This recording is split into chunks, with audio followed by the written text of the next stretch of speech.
ఈనాడు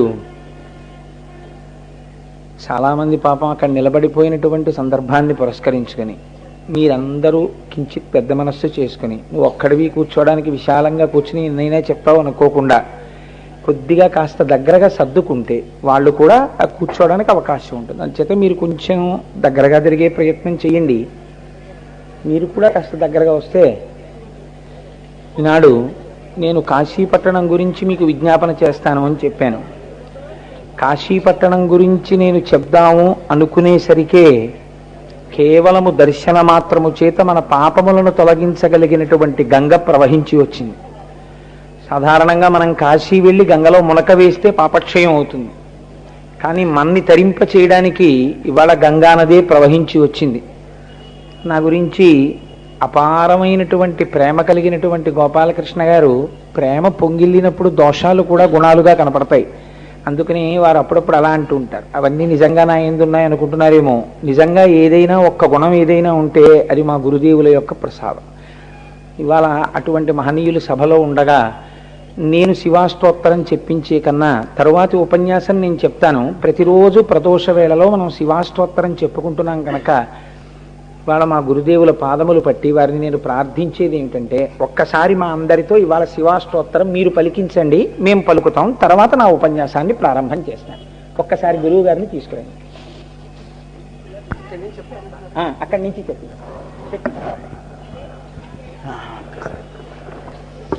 హరి ఓం.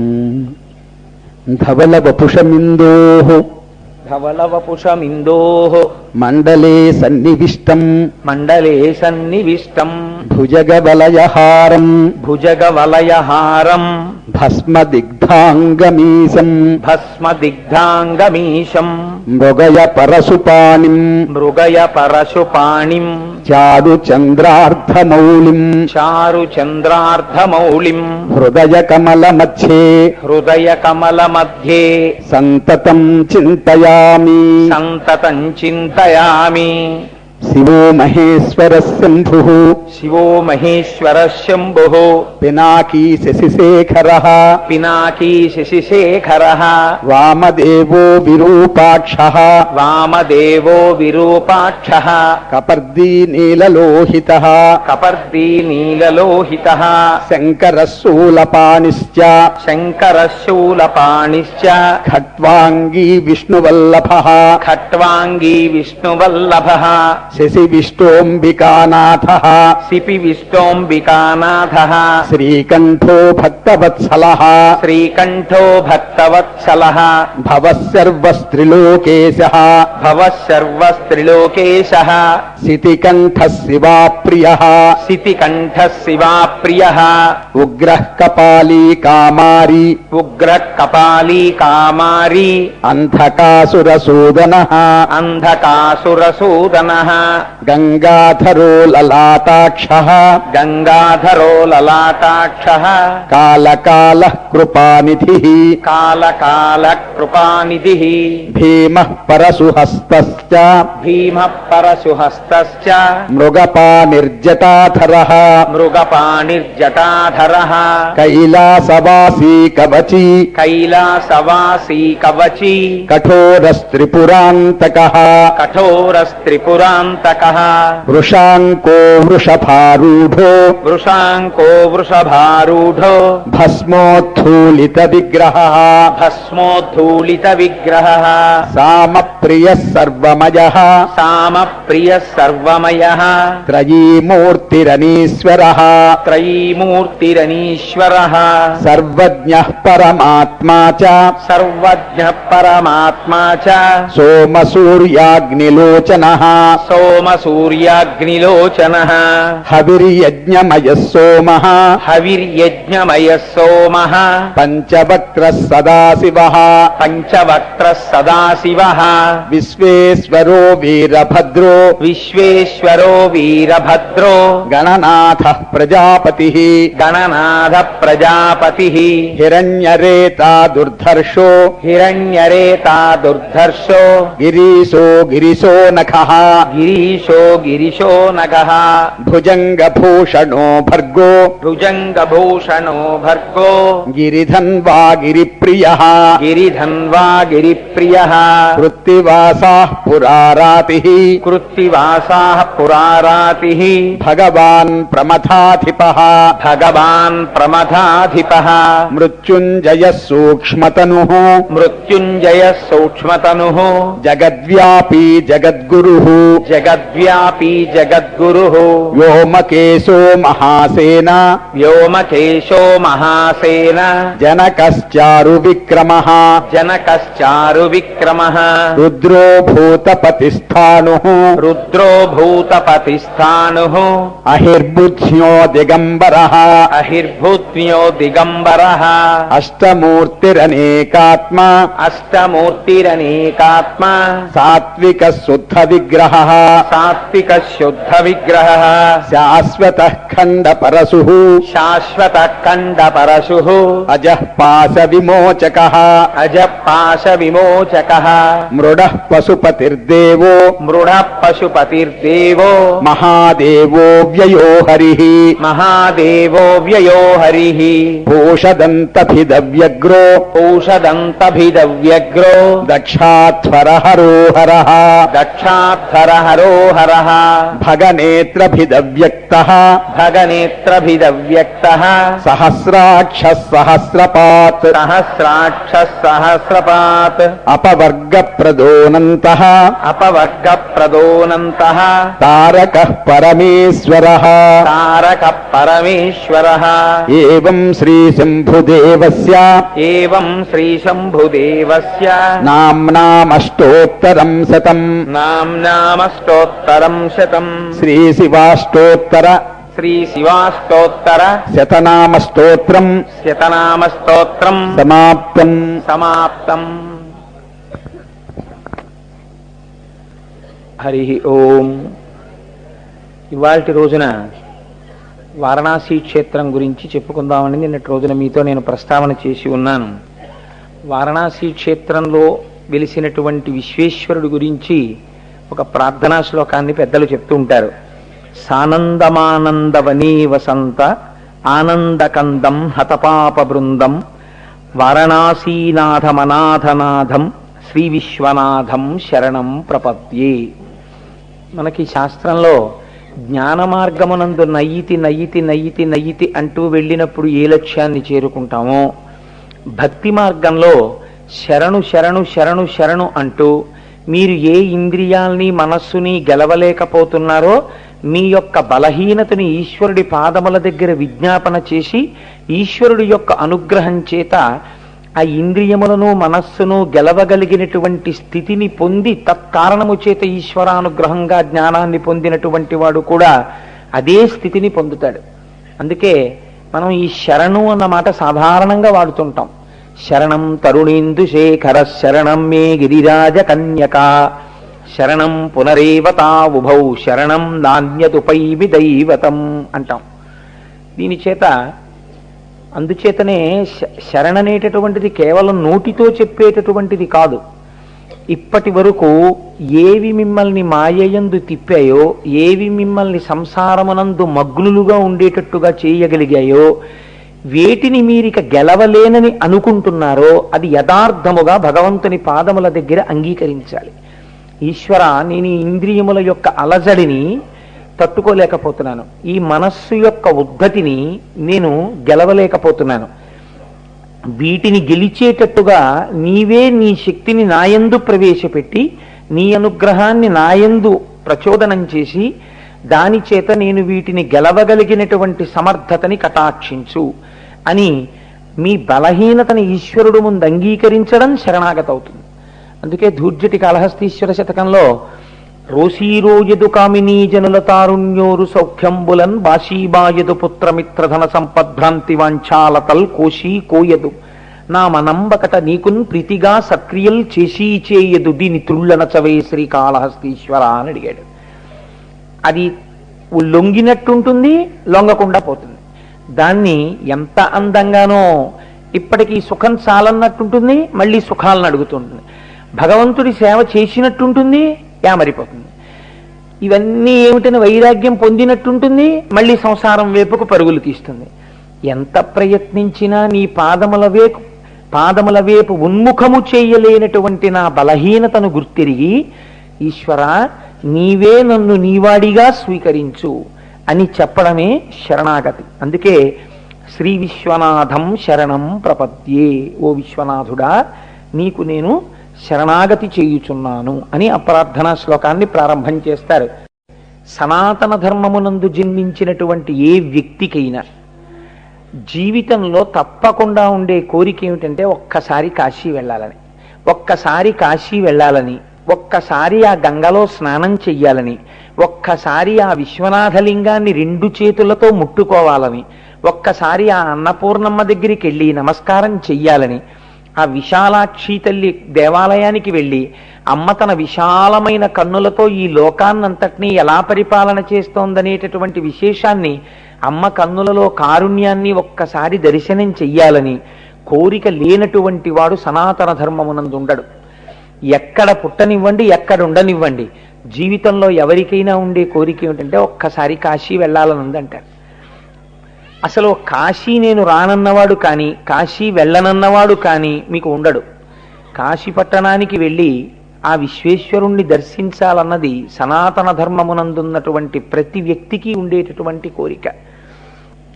అంత గొప్ప కాశీ పట్టణం ఎందుకంత ప్రఖ్యాతి వహించినది మీరు చూడండి. ఇప్పటి వరకు మీరు కొన్ని జ్యోతిర్లింగములను గురించి విన్నారు. సౌరాష్ట్రే సోమనాథంచ, శ్రీశైలే మల్లికార్జునం, ఉజ్జయిన్యాం మహాకాళమోంకారమమలేశ్వరం. వీటిలో మీకు ఆ వెలిసినటువంటి స్వయంభూ లింగము యొక్క గొప్పతనం ఉంది. లేదా నిన్నటి రోజు విన్నప్పుడు త్రయంబకేశ్వర చరిత్రలో ఒక మహానుభావుడైనటువంటి గౌతముని యొక్క తపస్సు చేత ఒక నది ప్రవహించినటువంటి ఘట్టం ఉన్నది. కానీ కాశీ పట్టణమే చాలా గొప్పది. మనకి శాస్త్రంలో అలా 2 పట్టణాలే కనపడతాయి. మిగిలినటువంటి పట్టణాల యందు ఇంత గొప్పతనాన్ని శాస్త్రాలు చెప్పలేదు. 2 ఆ 2 పట్టణాలే, 1 కాశీ, 2 అరుణాచలము. ఉత్తర భారతదేశంలో కాశీ, దక్షిణ భారతదేశంలో అరుణాచలం. వీటి యందు ప్రవేశమే గొప్ప అన్నారు. కాశీ పట్టణంలో ప్రవేశించడమే గొప్ప, అరుణాచలంలోకి ప్రవేశించడమే గొప్ప. ఈశ్వరానుగ్రహం లేనివాడు ఈ 2 పట్టణములలోకి ప్రవేశము చేయలేడు. కాశీ పట్టణ ప్రవేశం చేద్దామని సంకల్పం చేసినా వెళ్ళలేని వారెందరో ఉంటారు. అలాగే అరుణాచలం వెళదామని బయలుదేరి వెళ్ళలేక తిరిగి వచ్చేసేవాళ్ళు చాలా మంది ఉంటారు. ఎందుకు వెళ్ళనివ్వరు అంటే 2 పట్టణములు కూడా ఈశ్వరానుగ్రహం ఉన్నవారు మాత్రమే ప్రవేశించగలరు. ఆ పట్టణమే అటువంటి పట్టణము. కాశీ పట్టణము నిర్మాణం ఎలా జరిగింది? అది ఎవరైనా రాజు నిర్మాణం చేశాడా? లేకపోతే ఆ పట్టణానికి ఎంత గొప్పతనం వచ్చింది అంటే, కాశీనగరానికి అంత గొప్ప ప్రఖ్యాతి ఏర్పడడానికి ప్రధానమైన కారణం నిర్గుణమైనటువంటి పరబ్రహ్మము సగుణమైన మొట్టమొదటి ప్రదేశము బ్రహ్మాండమనందు వారణాసి. నిర్గుణమైన పరబ్రహ్మము అంటే కంటి చేత చూడబడదు, తెలియబడదు. అది నేను తరచు మీకు ఒక ఉపమానం చెప్తుంటాను. అలలు లేనటువంటి సరోవరం ఎలా ఉంటుందో అలాగే తనలో తాను రమిస్తున్నటువంటి పరబ్రహ్మం, ఏ కదలిక లేకుండా ఉన్నటువంటి స్థితి నిర్గుణమైనటువంటి పరబ్రహ్మము. అది మాంసనేత్రము చేత చూడబడదు, దర్శింపబడదు. అటువంటి నిర్గుణమైనటువంటి పరమాత్మ ఒకానొక సమయమునందు సాకారుడయ్యాడు. నిర్గుణము సాకారం అవడం అంటే ఏమిటి? ఇది మీరు కొంచెం జాగ్రత్తగా తెలుసుకుంటే తప్ప అసలు వారణాసి పట్టణం యొక్క గొప్పతనం మీకు అర్థం కాదు. ఏ సృష్టి లేకుండా, సృష్టి అనగా మనందరం సమస్త పిపీలికాది పర్యంతము ఉండడము అని అనుకోండి. పోని తేలికగా ఈ సమస్త పిపీలికాది పర్యంతము ఉండకుండా అన్నీ ఆయనలోకే చేరిపోయి ఆయనొక్కడే తనలో తాను రమిస్తూ ఉండిపోయినటువంటి స్థితికి నిర్గుణ స్థితి అని పేరు. ఇప్పుడు ఆయనకి ఒక కోరిక పుడుతుంది, తానే అనేకము కావాలని. ఉన్నదా వస్తువే ఏకస్త్వమేవ బహుధా భవభాసి లోకే నిశంకధీర్ వృషభకేతన మల్లినాథ శ్రీభ్రామరి ప్రియ సుఖాశ్రయ లోకనాథ అంటారు. ఉన్న ఒక్క రూపం అనేకముగా కనపడాలి. గోక్షీరమేకం బహుభాండ రూప, ఒకే ఆవు పాలు అనేక కుండలలో ఉన్నట్టు. అలాగే సువర్ణవేకం బహుభూషణాని, ఒకే బంగారం అనేక ఆభరణాలుగా కనపడినట్టు. ఒకే పరమాత్మ అనేకముగా కనపడాలనుకుంటాడు. ఇలా అనుకున్నప్పుడు తత్వమునందు నిర్గుణము సగుణం అవడం అంటే ఆయనతో పాటు మాయాస్వరూపము కలుస్తుంది. ఈ మాయాస్వరూపమునకే అమ్మవారు అని పేరు. ఈ మాయాస్వరూపాన్ని అమ్మవారని పిలుస్తాం. ఈ మాయాస్వరూపము ఆవిడ అనుగ్రహం దొరకనంతసేపు లోకంలో తిప్పుతుంది. ఆవిడ అనుగ్రహం కలిగిందా ఈశ్వరుడి వైపుకి చేర్చేస్తుంది. రెండూ ఆవిడే చేస్తుంది. ఈ రెండిటినీ చెయ్యగలిగిన తల్లి కాబట్టే ఆవిడ శక్తి అపారము. ఆవిడ అనుగ్రహం లేకుండా శివుణ్ణి చేరలేరు. ఇప్పుడు ఆ మాయతో కలిసి వచ్చినటువంటి పరమాత్మ సగుణమైనాడు అని పిలుస్తుంది శాస్త్రం. అంటే ఇప్పుడు ఎందుకు మాయతో కలిసి వచ్చాడు అంటే అమ్మవారితో కలిసి ఇప్పుడు ఈ కంటి చేత చూడబడగలిగినటువంటి వాడిగా దిగి వచ్చాడు. అవ్యక్తమైనటువంటి పరబ్రహ్మము వ్యక్తమైంది. ఆ వ్యక్తం అవడానికి ముందు ఆ స్థితిలో ప్రకృతితో కలిసినటువంటి వాడై మాయతో కలిసినటువంటి వాడై మొట్టమొదట లోకంలో పార్వతీ పరమేశ్వరుల యొక్క దర్శనము ప్రారంభమైంది. ఇప్పుడు ఆయన అర్ధనారీశ్వరుడు అయ్యాడు. వామభాగమునందు అమ్మవారుంది, కుడి భాగమునందు ఆయనున్నాడు. ఎందుకు ఇలా మాయతో కలిసి ఆవిర్భవించాలి? దీనికి మీరు బాగా జ్ఞాపకం పెట్టుకోండి. ఇలా ఎందుకు చేయవలసి వచ్చినది అంటే దీనికి రెండు కారణాలు ఉంటాయి. మొదటి కారణం వారణాసిలో ఇలా ఏర్పడడానికి కారణం సృష్టి జరగవలెను. అంటే ఇత పూర్వము సృష్టి లేదు, వారణాసి పట్టణమే లేదు. మీరు గుర్తుపెట్టుకోండి, సృష్టి ఉంటే కదా వారణాసి పట్టణం ఉంది. కాబట్టి ఆ స్థితిలో అర్ధనారీశ్వర స్వరూపము నిర్గుణములోంచి సగుణములోకి వచ్చేసరికి వారణాసి పట్టణము ఉన్నదా? లేదు, ఏమీ లేదు, జలప్రలయం అయిపోయింది. అటువంటి సమయంలో నిర్గుణమైన పరబ్రహ్మము సగుణమై వచ్చినది. ఈ సగుణమైన పరబ్రహ్మమును ఎవరైనా దర్శనం చేశారా? అప్పటి వరకు చూసిన వారు లేరు. అదే సృష్టిలో మొట్టమొదట పార్వతీ పరమేశ్వరులుగా వచ్చి నిలబడింది అంతే తత్వంలో. కానీ ఇదే అర్ధనారీశ్వర తత్వం, ఇదే సగుణతత్వం వేరొకలా కూడా ఉంటుంది ఇంకొక స్థాయిలో. దీన్ని వ్యాస మహర్షి దేవి భాగవతంలో ప్రస్తావన చేస్తారు. సగుణ నిర్గుణాసాతు దిధాప్రోక్త మనీషిభి సగుణ రాగిభి సేవ్య నిర్గుణాతుర్ విరాగిభి అంటారు. నిర్గుణముగా ఉన్నటువంటి పరమాత్మని అంటే ఏ రూపము లేనటువంటి పరమాత్మని కేవలము యోగులు మోక్షకాంక్ష ఉన్నవాళ్ళు మాత్రమే అలా ఉపాసన చెయ్యగలరు. అంతటా నిండిపోయిన పరబ్రహ్మమునందు మనస్సును లీనం చేస్తారు వాళ్ళు. కాదు ఒక సాకారము ఉండకపోతే, ఒక రూపము ఉండకపోతే, ఆ రూపమునందు మనస్సు నిలబెట్టలేమనుకున్న వాళ్ళ కోసం అసలు కోరిక ఎక్కడ ప్రారంభం? నా మనస్సు భగవంతుని యందు పెట్టలేనండి ఏదో రూపం లేకపోతే. కాబట్టి ఇప్పుడు రూపాన్ని భగవంతుడు పొందాలి. వేదాహమేతం పురుషం మహాంతం ఆదిత్యవర్ణం తమసస్తు పారే సర్వాణి రూపాన్ని విచిత్య ధీర నామాని కృత్వాభివదన్యదాస్తే శృతి. ఏ స్వరూపమును పొందవలసినటువంటి అవసరము లేనటువంటి పరమాత్మ పరిత్రాణాయ సాధూనాం వినాశాయ చతుష్కృతాం ధర్మ సంస్థాపనార్థాయ సంభవామి యుగే యుగే. ఈశ్వర, ఏ రూపము లేనటువంటి నిన్ను ఈ రూపముతో చూడాలని కోరుకున్నటువంటి పరమ భాగవతోత్తముల కోర్కెను తిరస్కరించలేక అజాయమానో బహుదా విజాయతే అని ఒక రూపమును పొందవలసిన అవసరము లేని పరమాత్మ వాళ్ళు కోరుకున్న రూపాన్ని తాను పొందాడు. అప్పుడు సగుణమైంది. ఇప్పుడు ఈ సగుణమైతే మీకేం కలిసి వచ్చింది? ఇప్పుడు ఈ సగుణమునందు మీరు మనస్సు తొందరగా పెట్టగలరు. అప్పుడు ధ్యాన శ్లోకాలు వచ్చాయి. మీరు జాగ్రత్తగా ఒడిచి పట్టుకునే ప్రయత్నం చేయండి. ధ్యాన శ్లోకం ఎప్పుడు వస్తుందండి? ఒక రూపం ఉంటే గాయత్రి చెయ్యాలనుకోండి, ముక్తా విద్రమహేమనీల ధవలఛాయైర్ముఖైస్త్రీక్షణై అమ్మవారు 5 ముఖాలతో మీకు ప్రకాశించాలి. దీన్ని సగుణం అంటారు. అంత మాత్రం చేత గాయత్రి కేవలం 5 ముఖాలతో అలా సాకారంగా ఎక్కడో ఒక చోట ఉండిపోయిందని దాని అర్థం కాదు. అంతటా ఉన్నటువంటి పరబ్రహ్మము నీ చేత అలా ధ్యానం చేయబడుతోంది సూర్యమండలాంతర్వర్తిగా.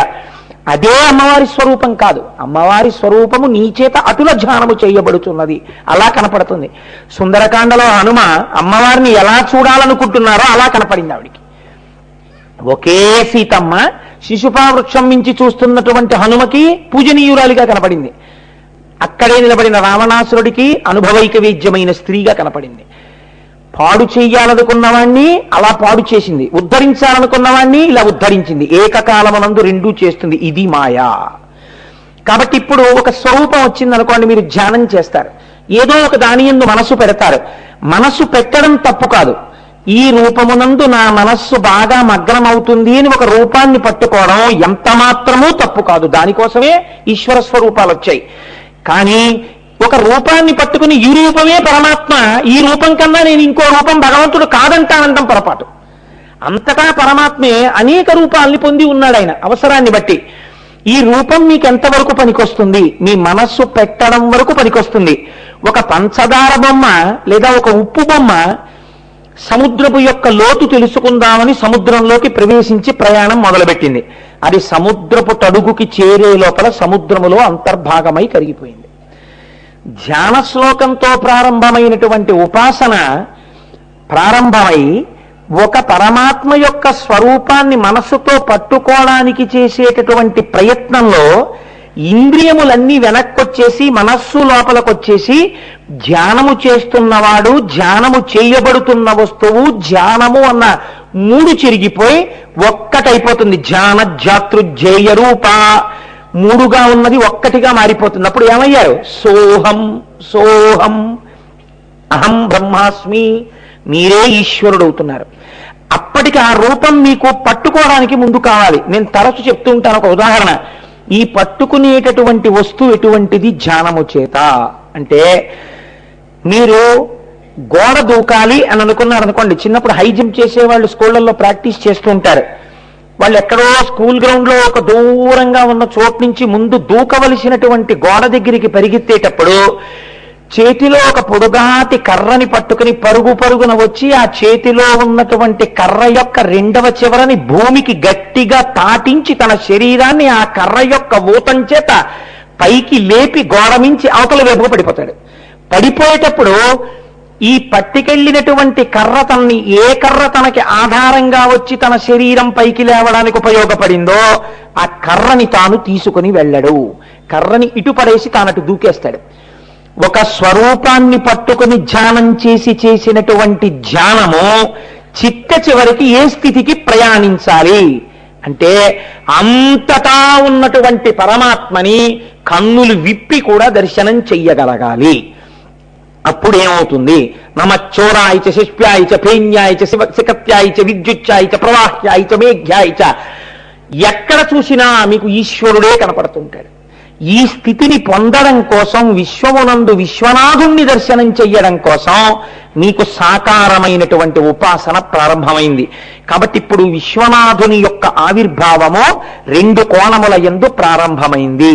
అందుకే సదాశివ సమారంభాం శంకరాచార్య మధ్యమాం అస్మదాచార్య పర్యంతాం వందే గురు పరంపరాం. మొట్టమొదట లోకానికి ఈ ఉపాసన క్రమాన్ని నేర్పడానికి నిర్గుణము నుంచి సగుణమై వెలిసినటువంటి మొట్టమొదటి భూమి ఏది ఉన్నదో అది వారణాసి. అయితే అప్పటికున్నదా వారణాసి? లేదు. ఇప్పుడు మీరు నిర్గుణము సగుణం అవడం అంటే ఏమిటో తెలుసుకున్నారు. సృష్టి ప్రారంభమగుట, సృష్టి ప్రారంభమై విడిపోయినటువంటి వాడు మళ్ళీ ఆరోహణ చేసి ఈశ్వరుడిని కలియుట. నాదోపాసనం అంటే ఏమిటో తెలుసా అండి సంగీత విద్వాంసులది? రాగాల ఆరోహణ, రాగాల అవరోహణ అంటారు. చంద్రశేఖర పరమాచార్య స్వామి వారు కొంతకాలం సంగీతం నేర్చుకున్నారు. ఆ మహానుభావుడు సంగీతం నేర్చుకుని సంగీతంలో నాదోపాసన ఈశ్వరుణ్ణి చేరడానికి ఎలా పనికొస్తుందో ప్రసంగాలు చేశారు. అది మహానుభావులు. ఆయన అన్నారు, అవరోహణ అంటే ఈశ్వరుడి నుంచి విడివడి సృష్టి క్రమమునందు జీవుడిగా నిలబడుట. నేనేముందండి కోటేశ్వరరావుని అంటాం. ఆరోహణ సరిగమ పదనిస, మళ్ళీ ఆ సకారమునకు చేరిపోవుట. మళ్ళీ ఉపాసన చేసి దేని నుంచి విడివడిపోయి నువ్వు ఈశ్వరుడి కన్నా భిన్నమన్నావో ఆ ఈశ్వరుని యందు చేరిపోవుట. సముద్రమునందు పుట్టినటువంటి కెరటము కొంతసేపు ప్రయాణించి అలవిరిగి ఆ సముద్రములోనే పడిపోయినట్టు నీవు ఉపాసన చేత మళ్ళీ ఊర్ధ్వముఖంగా ప్రయాణించి ఉత్తర దిక్కుకి తిరిగి మళ్లీ పుట్టవలసిన అవసరము లేనటువంటి మృత్యుంజయ స్థితిని ఇయ్యగలిగినటువంటి కైలాసవాసి యందు చేరిపోవుట. ఇది ఉపాసనా క్రమం. కాబట్టి మొట్టమొదట ఆది గురువుగా ఉపాసన క్రమాన్ని ఎక్కడ ప్రారంభం చేశాడో, ఎక్కడ సృష్టి క్రమాన్ని ప్రారంభం చేశాడో అలా ప్రారంభమైనటువంటి ప్రదేశమునకు మీరు సగుణము నిర్గుణము సగుణముగా వచ్చిన ప్రదేశము. ఇప్పుడు మీరు అసలు నిర్గుణము సగుణం అవడం అంటే ఏమిటో తెలుసుకున్నారు. ఇది పార్వతీ పరమేశ్వరులుగా మొట్టమొదట కనపడింది. తెల్లగా స్వామి, ఎర్రగా అమ్మవారు. ఆ తెల్లటి స్వామిలోకి ఈ ఎర్రటి అమ్మవారు సగభాగాన్ని తీసుకున్నారు. శంకరాచార్యుల వారు అన్నారు, తయాహృత్వా వామం అపరమపి శంకేన మనసా అన్నారు. అమ్మ నాకు అనుమానంగా ఉందమ్మా, ఎర్రకాంతి మొత్తం పడిపోయింది, మిగిలిన సగం కూడా నువ్వు దొంగిలించావా అన్నారు. కాబట్టి అమ్మవారు ఎర్రగా, అయ్యవారు తెల్లగా అర్ధనారీశ్వర స్వరూపం వచ్చింది. ఇలా వచ్చినటువంటి స్వరూపాన్ని నిర్గుణమై, అఖండమై, నిత్యమునై, శివమై, అనన్య సంసర్గమునై, ప్రకాశిలెడు సారతరోత్తమ తేజమీ జగత్ సర్గము కోరి చెల్వమరే శక్తి శివాఖ్యల స్త్రీపుమాంసుడై నిర్గతమైన ఎక్కవ నేరిమి కారణమయ్యే సృష్టికి. ఇక పూర్వము వరకు లోకమంతా ఆయనతో చేరిపోయి ఉంటే ఆయన ఇప్పుడు నిర్గుణము నుండి సగుణముగా వచ్చి ఇప్పటి వరకు నిర్గుణంగా, విడివడకుండా అఖండంగా, నిత్యంగా, సత్యంగా, శివంగా, అనన్య సంసర్గంగా ఉండిపోయినదేదో మొదట ఇప్పుడు రెండుగా కనపడడం మొదలైంది. పార్వతీ పరమేశ్వర అని తెల్లటి శివుడు, ఎర్రటి అమ్మ ప్రారంభమయ్యారు. ఇప్పుడు ఇలా ఎందుకు వచ్చింది? మొదటి కారణం సృష్టిని చేయడానికి వచ్చింది. ఇప్పుడు సృష్టి ఎలా జరగాలి? స్త్రీ పురుష అన్న రెండు శరీరములు ఉండాలి. ఈ రెండు శరీరములు ఉంటే సృష్టి ప్రారంభం అవుతుంది. ఆయన లోపల సంకల్పం చేశాట. దీన్ని శాస్త్రం అంది, బహుమర్యాదగా మాట్లాడింది. నారాయణ నారాయణి. నారాయణి పార్వతీదేవి, నారాయణ శ్రీ మహావిష్ణువు. ఇప్పుడు అమ్మవారు పుంస్వరూపాన్ని పొందింది. మళ్ళీ శ్రీ మహావిష్ణువుగా వచ్చి ఎదట నిలబడింది. ఆయన పక్కన సృష్టి చేయడానికి అనువైనటువంటి ఒక స్త్రీ స్వరూపము వచ్చి చేరింది. శ్రీ ఈ లోకమంతటిగా ప్రకాశించడానికి. ఇప్పుడు వాళ్ళిద్దరూ చూసన్నారు, నీ సంకల్పము మాకు తెలిసింది, సృష్టి జరగాలన్నది నీ కోరిక, కానీ మేమేం చెయ్యాలి సృష్టి చెయ్యడానికి? ఇంత సృష్టి జరగాలి, ఏదో ఒకరినో ఇద్దరినో కంటం కాదుగా, కాబట్టి ఎలా ఇంత సృష్టి ఎలా జరుగుతుంది అని అడిగారు. అడిగితే ఆయన అన్నాడు, తపించండి అన్నాడు. పరమశివుడు నోరు విప్పి నిర్గుణము నుండి సగుణమైన తరువాత ఆయన నోటి వెంట పలికినటువంటి మొట్టమొదటి మాట తపింపుడు. మీరు తపించండి, తపస్సు చేయండి. వాళ్ళన్నారు ఎక్కడా? ఎందుకని? ఏం లేదప్పుడు, అంతా నీరే, నీటితో నిండిపోయింది, ఎక్కడ తపస్సు చెయ్యాలి అని అడిగారు. వెంటనే ఈశ్వరుడు చూసి ఒక పట్టణాన్ని సృష్టి చేశాడు. అంటే అసలు ఈ బ్రహ్మాండముల యందు సృష్టింపబడిన మొట్టమొదటి పట్టణము వారణాసి. ఇప్పుడు వస్తోంది సృష్టిలో ఒక పట్టణం. ఏమా పట్టణం? కడున సత్కర్మముల నెల్ల కౌశలమున ఒడిసి కర్షణ కావించి సుడియ చేయ కాశీయను పేరు చెంది విఖ్యాతమయ్యే 5 క్రోసుల బరగునయ్య భవ భూమి. భవ అంటే బతికించువాడు. ఆ బతికించడం అంటే ఏంటి? నీ కృపన్ బ్రతికితి నీకన్న పుణ్యాత్మకులు కలరే, దీనికి నీకున్ ప్రత్యుపకృతి చేయంగా నేనేరా అంజలి ఘటించద భూసురాన్వయమణి సద్బంధు చింతామణి అంటారు, అంటుంది రుక్మిణీ కళ్యాణంలో అమ్మవారు. బ్రతికించేటటువంటి వాడు గురువు. బ్రతికించడం అంటే ఏదో చంపేస్తే బతికడం కాదు. ఇన్నాళ్ళు చూడండి, ఏదైనా కష్టంలోంచి బయటకు వచ్చామనుకోండి, అమ్మయ్య నన్ను బతికించారండి అంటారు. చావడం చావడం చావడం, పుట్టడం పుట్టడం చావడం పుట్టడం తప్ప ఇంకోటి తెలియకుండా చచ్చి పుడుతున్న మనకి ఒక గురువు దొరికి మళ్ళీ ఇంకొకసారి పుట్టవలసిన అవసరం లేకుండా చేసేశాడు. ఇంకంటే ఇప్పుడు నువ్వు నిత్యుడు వైపు అంటే బతికిపోయావి. కాబట్టి ఇలా బతికేటట్టు చెయ్యడానికి అంటే మోక్షం ఇవ్వడానికి. కాబట్టి ఇప్పుడు కాశీ ఏ పురి? మోక్షపురి, భోగపురి కాదు. కేవలము మోక్షం ఇవ్వడానికి. మోక్షమును పొందాలంటే ఏముండాలి? మీరు చేసినటువంటి పాపరాశి ధ్వంసమైపోవాలి, పాపములన్నీ పోవాలి. పాపములు ఏ రూపంలో జరుగుతాయి? మానసికముగా, కాయికముగా, వాచికముగా పాపములు జరుగుతాయి. ఈ 3 రకములైనటువంటి పాపములు ఏవున్నాయో, ఎవడు చేశాడో, ఏ జీవుడి ఖాతాలో ఇవన్నీ పడున్నాయో వాడు ఒక శరీరంతో, అది ఏ శరీరమో శరీరముతో శరీరిగా అంతే. మీరు బాగా జ్ఞాపకం పెట్టుకోండి, కాశీ గురించి వినేటప్పుడు. చీమగాన అది కూడా ఒక జీవి, దానికి ఏదో పాపాలు ఉన్నాయి పూర్వం, కాబట్టి ఇప్పుడు అదొక చీమగా వచ్చింది. ఒక దోమగాన అంతే, దానికి కొన్ని పాపాలు ఉన్నాయి, దోమగా వచ్చింది. దానికి ఏమి లేవు, షడూర్ములు దానికి ఉన్నాయి.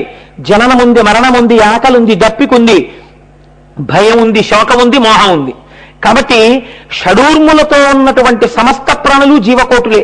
కాబట్టి ఇందులో ఏదైనా కాశీ పట్టణంలోకి ప్రవేశించగలిగితే, శంకరుడు అంటున్నాడు, అలా ఎవరైనా ఈ భూమిలో అడుగు పెట్టినట్టయితే వాళ్ళని నేనేం చేస్తానో తెలుసా? ఎదర సృష్టి జరుగుతోంది.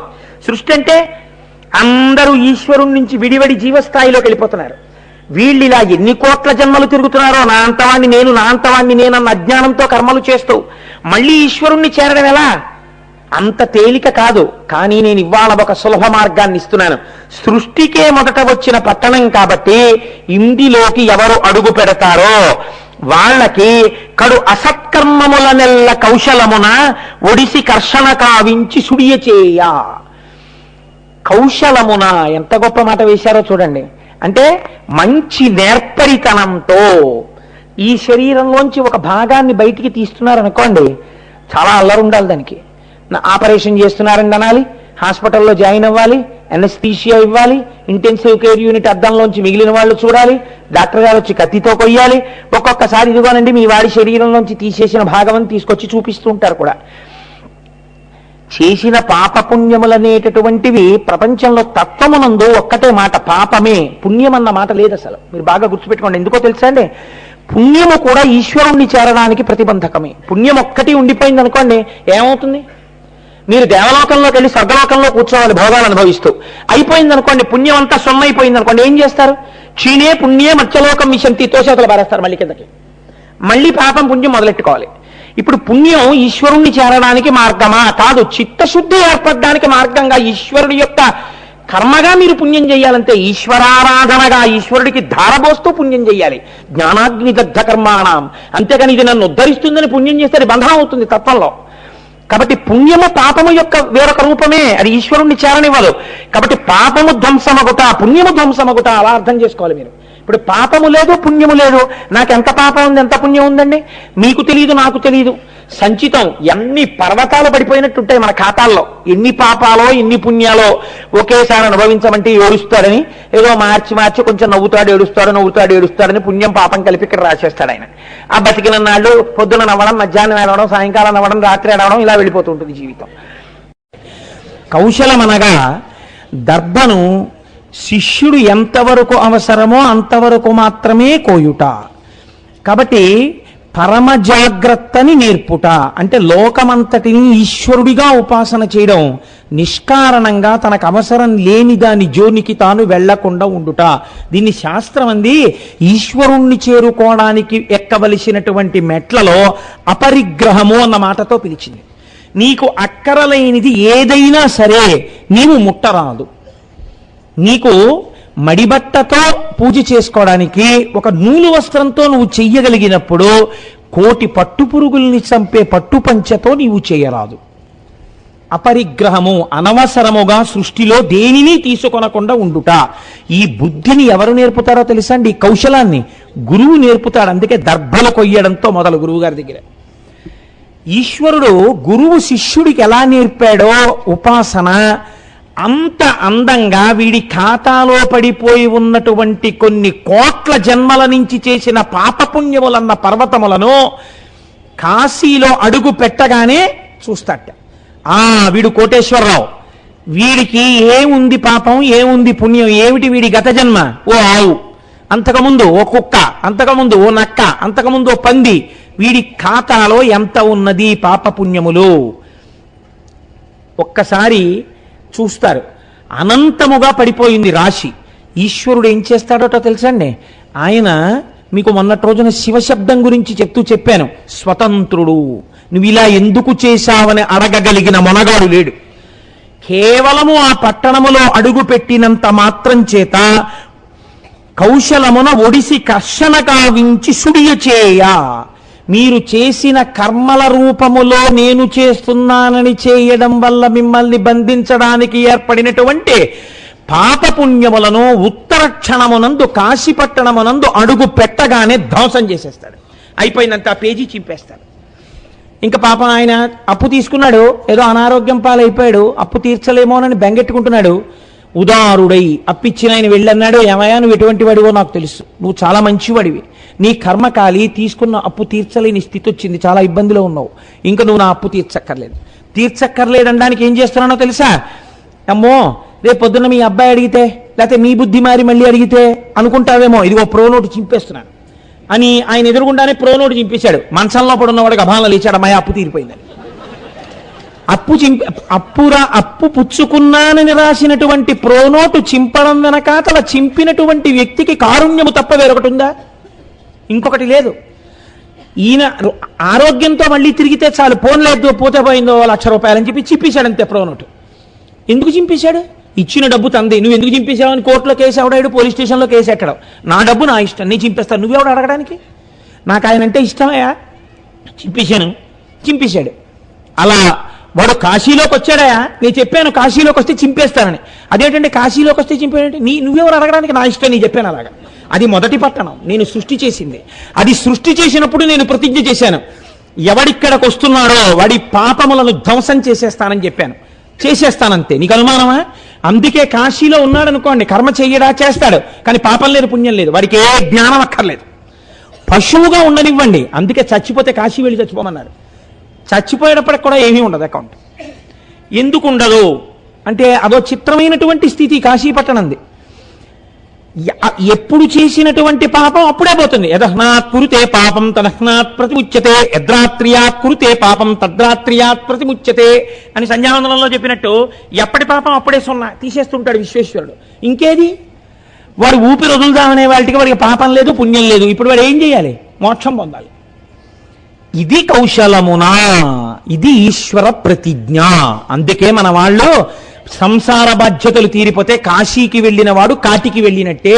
అంటే ఈ శరీరం అక్కడ వదిలేయడానికి వెళ్ళిపోయేవారు. ఇంకా మళ్ళీ మనకి ఇలాంటి అవకాశం వస్తుంది ఏమిట్రా, ఎందుకు వచ్చింది, ఇదే ఆఖరి జన్మ చేసేసుకుందాం అని వెళ్ళిపోయారు. ప్రయత్నపూర్వకంగా పొందడం కష్టం, కాశీ వెళ్ళి చచ్చిపోతే దరిద్రం వదిలిపోయిందని వెళ్ళిపోయేవారు. కాబట్టి కడు అసత్కర్మముల నెల్ల కౌశలమున ఒడిసి కర్షణ కావించి సుడియచేయ కాశీయను పేరు చెంది విఖ్యాతమయ్యే 5 క్రోసుల బరగున అయ్య భవభూమి. దాన్ని 5 క్రోసుల నగరంగా మహానుభావుడు పరమేశ్వరుడు తీర్చిదిద్దాడు. ఇయంచ శుభదాలోకే కర్మనాశకరీమత మోక్ష ప్రకాశికా కాశీ జ్ఞానదా మమ సుప్రియా. దీనే మూలంలో అందమైన మాటతో వ్యాఖ్యానం చేశారు. ఇయంచ శుభదాలోకే, ఆయన పేరే శివ. శివ అంటే శుభమును చేయువాడు. ఇటువంటి శుభం చేస్తున్నాడు. ఇవాళ జ్ఞానమిచ్చి శుభం చేస్తున్నాడు. ఏమా జ్ఞానము ఎలా విడుతుంది మీరు చూద్దురు గాని కాశీపట్టణం గురించి. కర్మనాశకరీమత, అక్కడ చేసినటువంటి కర్మల వలన జన్మించినటువంటి పాపపుణ్యములన్నీ దగ్ధమవుతున్నాయి. మోక్ష ప్రకాశిక కాశీ, మోక్షమును ప్రకాశింపచేసినది కనుక కాశీ. జ్ఞానదా మమ సుప్రియ, అది జ్ఞానమిచ్చేటటువంటి క్షేత్రము కనుక అది నాకు అత్యంత ప్రియమైనటువంటి పట్టణమైనది. ఇప్పుడు ఈ 5 క్రోసుల కాశీ పట్టణాన్ని సిద్ధం చేసి పరమాత్మ అన్నారు, పరమశివుడు ఇక్కడ తపించండి అన్నారు. అంటే మహానుభావుడు శ్రీహరి కూర్చుని అక్కడ తపస్సు ప్రారంభం చేశారు. ఆయన తపస్సు ఎంత గొప్ప తపస్సు చేశారంటే, ఆయన తపస్సు చేస్తున్నప్పుడు ఆయన శరీరమునకు పట్టినటువంటి చెమట కింద కూడా నీటితో నిండిపోయింది, ఒక్క కాశీ మాత్రమే ఉంది. ఈ చెమట ఆకాశంలో నది కింద ప్రవహించి వెళ్ళిపోతోంది తెల్లటి రూపంలో. వెళ్ళిపోతుంటే ఆయన బహిర్ముఖుడయ్యాడు తపస్సులోంచి. అయి ఇలా చూశాడు, ఇతపూర్వం కిందే చూశాడు నీళ్లు, ఇప్పుడు అక్కడ కూడా వెళ్ళిపోతున్నాయి నీళ్ళు ఇలాగా. ఇదేమిటి, నేను తపస్సు ప్రారంభించినప్పుడు ఇక్కడ చూశాను నీళ్లు, ఇప్పుడు ఇలా కూడా వెడుతున్నాయి నీళ్లు అని చూశారు. ఆ నీళ్ళు ఎప్పుడు ఇలాగే వెళ్ళవు కదా, అవి ఇలా వెడుతూ ఇలా కిందకు వచ్చేస్తున్నాయి. వచ్చేసవి ఏం చేశాయి, అలా కిందకొస్తున్నటువంటి నీళ్ల వంక చూసి ఆశ్చర్యపోతున్నాడు. తాను కూర్చున్నటువంటి కాశీ పట్టణాన్ని ముంచెత్తేస్తోంది. శ్రీ మహావిష్ణువు యొక్క శరీరము నుండి పుట్టినటువంటి తపము యొక్క వ్యగ్రత చేత కలిగినటువంటి జలధార మళ్ళీ కాశీ పట్టణం నీటితో నిండుతోంది. ఇప్పుడు శంకరుడు చూశాడు.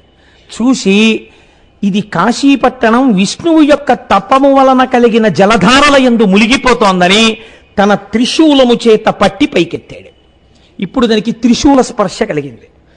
పైకెత్తి ఇలా పెట్టేటప్పటికీ ఈ నీళ్లలోంచి భూమి పైకి వస్తూ కనపడింది. అరే ఇదేదో చాలా గమ్మత్తుగా ఉందిరా, మళ్ళీ భూమి పైకి లేస్తోంది వారణాసి అని ఆయన ఇలా కిందకి చూశాడు. ఆశ్చర్యంతో ఇలా అండంలో చెవికి పెట్టుకున్నటువంటి ఒక కుండలం ఊడిఠాంగున నీళ్ళల్లో పడిపోయింది. అది ఎక్కడ పడిందో అదే మణికర్ణికా తీర్థమైంది. కాశీలో గంగలో ఇదే మణికర్ణికా ఘాట్ అని పిలుస్తుంటాం, అది మణికర్ణికా ఘాట్. అక్కడ పైకెత్తాడు పరమాత్మ, త్రిశూలం మీద పైకెత్తి ప్రతిజ్ఞ చేశాడు, ఇప్పటి వరకు ఈ పట్టణాన్ని మాత్రమే సృష్టించాను, ఇప్పుడు చెప్తున్నాను, లయం జరిగిపోయినప్పుడు లోకాలు ప్రళయ జలముల యందు ఈ లోకమంతా మునిగిపోతుంది, కానీ ఈ కాశీ నా త్రిశూలమునికి పైన నించుంది కాబట్టి ఈ ఒక్క పట్టణం మాత్రం ములగదు, ఇది అలాగే ఉండిపోతుంది కాశీ. కాబట్టి కాశీకి లయం లేదు. అసలు ఆ పట్టణమే ఎంత గొప్ప పట్టణమో చూడండి, వారణాసి పట్టణం అని దేవతల. అప్పుడు ఆయన మహానుభావుడు యోగ నిద్రలోకి వెళ్ళాడు శ్రీమన్నారాయణుడు. అప్పుడు ఆయన నాభిలోంచి ఒక కమలం ఆవిర్భవించింది. ఆ కమలంలోంచి చతుర్ముఖ బ్రహ్మగారు వచ్చారు. ఆ చతుర్ముఖ బ్రహ్మగారు వేదాన్ని ఆధారంగా చేసుకుని ఈ సమస్త సృష్టిని చెయ్యడం ప్రారంభం చేశారు. కాబట్టి సృష్టి రచన ప్రారంభమైన భూమి వారణాసి. పరమశివుని యొక్క త్రిశూలము మీద పైకెత్తబడిన భూమి వారణాసి. శ్రీ మహావిష్ణువు యొక్క తపోధారల యందు మునిగి పళ్ళి పైకి తేలిన భూమి వారణాసి. వారణ అసి అనబడేటటువంటి 2 నదుల సంగమ క్షేత్రము వారణాసి. శంకరుడి యొక్క జటాజూటం మీద పడి అక్కడి నుంచి కిందకి ప్రవహించి వచ్చినటువంటి గంగానదీ చేత ఉడిపిడితో ప్రవహించినటువంటి భూమి వారణాసి. ఇన్ని రకాలుగా ఆ వారణాసి పట్టణం ఆవిర్భవించి చతుర్ముఖ బ్రహ్మగారి చేత సృష్టి చేయబడి అందులోంచి ప్రజాపతులు, మనువులు, దేవతలు వీళ్ళందరూ రాగానే శంకరుణ్ణి ప్రార్థన చేశారట, ఈశ్వరా, ఈ సృష్టి ప్రారంభమో నిర్గుణము సగుణమవడంతో మొదలైంది. ఇది దర్శనం అంటే మాటలాండే. మనం ఇక్కడ వరకు నోటితో చెప్పేశాం, నిర్గుణము సగుణమైనది అనగానే అసలు ఆ మొట్టమొదట సగుణమైతే ఎలా ఉంటుంది? ఆ స్వరూపాన్ని చూడ్డానికి ఎవరికి సాధ్యం?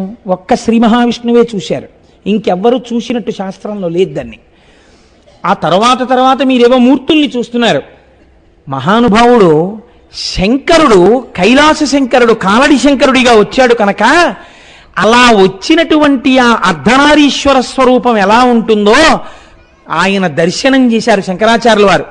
చేసి అప్పుడు చేశారు ఆయన స్తోత్రం, చాంపేయ గౌరార్ధ శరీరకాయై కర్పూర గౌరార్ధ శరీరకాయ ధమ్మిల్లకాయై చ జటాధరాయ నమః శివాయై చ నమః శివాయ కస్తూరికా కుంకుమ చర్చితాయై చితారజ పుంజి విచర్చితాయ కృతస్మరాయై వికృతస్మరాయ నమః శివాయై చ నమః శివాయ అని ఒక పక్క ఎర్రగా ఉన్న అమ్మవారు, ఒక పక్క తెల్లగా ఉన్న పరమశివుడు, ఒక పక్క విభూతి చేత అలంకరింపబడిన శంకరుడు, ఒకవైపు కస్తూరి తిలకంతో ఉన్న అమ్మవారు, ఇద్దరితో కూడినటువంటి ఆ అర్ధనారీశ్వర స్వరూపాన్ని నమః శివాయై చ నమః శివాయ అంటూ శంకరాచార్యులు వారు దర్శనం చేసి స్తోత్రం చేశారు మహానుభావుడు. కాబట్టి ఇప్పుడు అమ్మవారందిట దేవతలందరూ ప్రార్థన చేస్తే సృష్టి నీ వల్ల ప్రారంభమైంది కాబట్టి విశ్వమునకు ఈశ్వరుడవు నీవు కనుక విశ్వేశ్వర నామంతో విశ్వమునకు నాథుడవు నీవు కనుక 2 నామములు. ఈ సృష్టి అంతా ఆయనది, ఆయన ఏమైనా చెయ్యగలడు. ఆఖరణ మళ్ళీ తనలోకి తీసుకోగలడు. తన డబ్బండి, తన ఇష్టం తీసేసుకుంటాడు. ఇప్పుడు నా డబ్బండి, 2 జేబులు చొక్కా ఓటి కుట్టించుకుని ఇటు పక్క పెట్టుకున్నాను 10,000 రూపాయలు, అలా వెళ్ళిపోతున్నాను. కాసేపటికి నా పుర్రెలో ఏదో బుద్ధుట్టింది, ఈ 1000 రూపాయలు తీసి 1000 రూపాయలు ఇటు పెట్టుకున్నాను. అదేమిటండి కోటేశ్వరారు, కుడి జేబులోంచి తీసి ఎడం జేబులో పెట్టుకున్నారు, తప్పు కదా అని మీరు అంటారా? నా ఇష్టమయ్యా అంటారు. ఇక్కడ తీసి ఇక్కడ పెట్టుకుంటాను. నా ఇంట్లోనే తిందామని నేను ఎక్కడి నుంచో శ్రీకాకుళం జిల్లా వెళ్ళి మంచి మంచి పెద్ద పెద్ద జీడిపప్పుల ప్యాకెట్ ఒకటి తెచ్చుకున్నాను. పాయసంలో వండుదామే అన్నాను, అయిపోయింది. కాసేపు అయింది, నాకే కోరిక పుట్టింది. ఏదో రమణ మహర్షి గురించి చదివాను, పాపం 4 చీమలు తింటాయి అని 5 జీడిపప్పులు తీసి చీమలకు పడేశాను. అదేంటే అక్కడి నుంచి తెచ్చి జీడిపప్పు చీమలకి వేసావు? నా ఇష్టం, నాకు చీమలకి పెట్టాలనిపించిందండి, పెట్టాను. కాబట్టి తనదైన వస్తువును తనలోకి ఎవడు తీసుకోగలడో వాడికి లయకారుడని పేరు. మీరు చాలా జాగ్రత్తగా గుర్తుపెట్టాలి. అందుకే అమరకోశం ఈశ్వర శబ్దాన్ని శివుడికి వాడింది. తనది కాని వస్తువు తనలోకి ఎలా తీసుకుంటాడండి? ఎవడు సృష్టికి హేతువో వాడే తనలోకి తీసుకుంటున్నాడు. కాబట్టి విశ్వమునకు ఈశ్వరుడవు నీవు. పుట్టడానికి వెళ్ళిపోవడానికి మధ్యలో ఉండడం స్థితికాల లక్షణం. కాబట్టి ఉండడం కూడా ఆయన అనుగ్రహం. మూడు మూర్తులకు మూడు లోకములకు మూడు కాలములకు మూలమగుచు భేదమగుచు తుది కభేదమయ్యొప్పారు బ్రహ్మమనగా నీవే పాలనయన అన్నారు పోతన గారు. కాబట్టి ఇప్పుడు సృష్టికర్త, స్థితికర్త, ప్రళయకర్త ఆయని. అటువంటి శంకరుడు ఈ సృష్టికంతటికి ఈశ్వరుడయ్యున్నాడు కనుక విశ్వేశ్వరుడయ్యున్నాడు. కాదు, నాథ శబ్దము భర్తని సూచిస్తుంది. భర్త అంటే ఆయనకే చెందినవాడను ఒక భావన. ఒక స్త్రీ ఒక వ్యక్తిని భర్త అని పిలవాలంటే 6 లక్షణాలు ఉండాలి అని చెప్పింది శాస్త్రం. ఆయనకే చెందినదానను, ఆయన చేతనే భోగింపబడుట, ఆయన చేతనే రక్షింపబడుట, సర్వ కార్యక్రమములు ఆయన యొక్క ప్రీతి కొరకు, ఆయన యొక్క అభ్యున్నత కొరకు చేయుట, ఆయనతో కలసి ఉండుట మాత్రమే సుఖముగా భావించుట, ఆయన నుంచి విడువడుటయే తన దుఃఖమని భావన చేయుట. ఈ 6 ఏ స్త్రీకి ఏ పురుషుడి పట్ల ఉంటాయో ఆ స్త్రీకి ఆ పురుషుడు భర్త. ఇప్పుడు ఈశ్వరుడితో మీరు ఈ భావన పెంచుకుని ఈశ్వరుడితో కలుస్తున్నారు కాబట్టి నది సముద్రంలో కలిసినట్టు అందరూ ఆయనలోకే కలవాలి. కలవకుండా ఎవరైనా మిగిలిపోతే చిట్ట చివర ఒరే మీరు నన్ను పొందలేరు, నేనే మిమ్మల్ని పొందేస్తానని మైనం ముద్ద నల్లపూసల మధ్యలో దొల్లి తనకు అంటించుకున్నట్టు మహాప్రలయంలో తానే అందరినీ తనలోకి తీసేసుకుంటాడు. దాని యందు కూడా కారుణ్యమే. కనుక ఇప్పుడు ఏమైంది? ఆయన విశ్వనాథుడు, ఈయన విశ్వేశ్వరుడు. ఒక్క శబ్దమే, ఒక్క పరమాత్మ స్వరూపమే. ఒకటి మీకు అన్నీ ఇవ్వగలదు, సృష్టి చేయగలదు, స్థితి చేయగలదు, లయం చేయగలదు. ఇంకొకటి మీరు ప్రయత్నపూర్వకముగా చేరవలసినది, దాని కొరకు మాత్రమే ఉపాసన. ఈశ్వరుడి కొరకు ఉపాసన, ఇంకొక దాని కొరకు ఉపాసన అన్న మాట లోకంలో లేదు. కాబట్టి ఇప్పుడు ఆయన విశ్వనాథుడు. ఆయన అక్కడ శివలింగ రూపంలో విశ్వేశ్వరలింగంగా, విశ్వనాథలింగంగా కాశీపట్టణంలో ఆవిర్భవించాడు. అందుచేతది స్వయంభూలింగమైనది. ఇప్పుడు ఆయన అలా అవతరిస్తే అమ్మవారందిట, అమ్మవారే కదండి, మహాకారుణ్యమూర్తి. ఈయనకంతా తొందర, సృష్టి అంటే చేసేశారు. ఇప్పుడు సృష్టికి హేతువుని చూపించారు, అంతమంది బిడ్డలు పుట్టేశారు. ఇప్పుడు వీళ్ళందరూ ముందు పుట్టగానే దేనికి ఏడుస్తారు? కుయ్యోమని ఏడ్చాడు, అన్నం కోసం ఏడుస్తారు. ఈయన గౌరవం నిలబెట్టద్దు. చూడండి, మహాసంతోషం ఉన్నటువంటి వ్యక్తి ఎవరి మాట కాదనలేనివాడు అందరికీ మాట ఇచ్చేస్తాడు. అయ్యో మీ ఇంట్లో ఉపనయనం అండి, తప్పకుండా వచ్చేస్తాను రేపు పొద్దున్న. ఇంకోళ్ళు వచ్చి పిలుస్తారు, పెళ్లి కొడుకుని చేస్తాను, తప్పకుండా వస్తానండి మీ ఇంటికి. ఇంకోళ్ళు వచ్చి అయ్యా మా ఇంట్లో ఏదో రేపు పొద్దున్న గుమ్మం ఎత్తుతున్నారండి, మీరు ఒక్కసారి వస్తే సంతోషం, తప్పకుండా వచ్చేస్తానండి. ఇంతలో గోపాలకృష్ణ గారు వచ్చి నీ మొహం ఇచ్చా మరి సాయంకాలం ఉపన్యాసానికి వచ్చేస్తానండి 6:30కి, కాబట్టి అన్నింటికీ వచ్చేస్తానంటాడు. అప్పుడు ఇవన్నీ ఎవరు వింటుంటారు? వంటింట్లో ఆవిడ విని రేపు పొద్దున్న 6ంటికి పలహారం చేసేయండి అంటాడు. అదేంటి 6ంటికి పలహారం ఎందుకే అంటే, మీరు వెనక్కి ఇంటికి రావడానికి అసలు టైం ఎక్కడుంది? ఎన్నింటికి ఇచ్చేశారు దానకర్మలు? కాబట్టి ఆఖరి మజిలీ తర్వాత నన్ను అలా ఆఫీసులో వదిలి మీ ఆఫీస్కి మీరు పోదురు కానీ పదండి అంటుంది. 6ంటికి పెట్టేస్తాను, ఏం చేస్తా ప్రారంభం 4:30కి లేచి పలహారం చేస్తాను, నైవేద్యం పెట్టుకు తినేయండి అంటుంది. తాను పరమజ్ఞాని, ఆయన గబగబా సృష్టి చేశాడు. ఇప్పుడు ఈ సృష్టి నిలబెట్టడానికి అన్నం ఎవరు పెట్టాలి? వైష్ణవి ఆవిడే, నారాయణి ఆవిడే. కాబట్టి ఇప్పుడు ఆవిడట అడిగితే పెట్టింది అమ్మ ఎందుకు అవుతుంది? ఏడవగానే పెట్టింది అమ్మ అవుతుంది కదండి. నాన్నకి ఏడిస్తే తెలుస్తుంది, ఏరా ఏడుస్తున్నావు అంటే ఆకలేస్తాను నాన్నగారండి, ఎంతసేపు తిప్పుతారని, ఓ మర్చిపోయిన రోజు ఏదో హోటల్ చూద్దాం ఉండంటాడు. అమ్మ అలా కాదు, అమ్మ నాన్నగారితో కలిసి తీర్థయాత్రలకు వెళ్ళిన బిడ్డలకి తెలుస్తుంది ఈ విషయం. ఏమండి పిల్లాడికి పాపం పొద్దున్న 8ంటికి ఏదో ఒకటి తినేసి స్కూల్కి వెళ్ళిపోవడం అలవాటు, 9 అయిపోయింది, వాడు నాకు కనకలా ఆడిపోతున్నాడు, ఏదైనా పెట్టించండి అంటుంది. తండ్రికి అప్పటి వరకు ఏం తెలియదు, అటుగుళ్ళు కూడా చూసి వచ్చేద్దాం అంటుంది. అమ్మ కడుపు తొడుగుతుంది. కాబట్టి ఇప్పుడు ఆవిడ ఎలా వచ్చిందోట తెలుసా అండి? అన్నపూర్ణగా వచ్చిందిట. నేను ఈయన చేత సృష్టింపబడిన ఈ సమస్త లోకానికి అన్నం పెడతాను. ఎలా పెడతానో తెలుసా?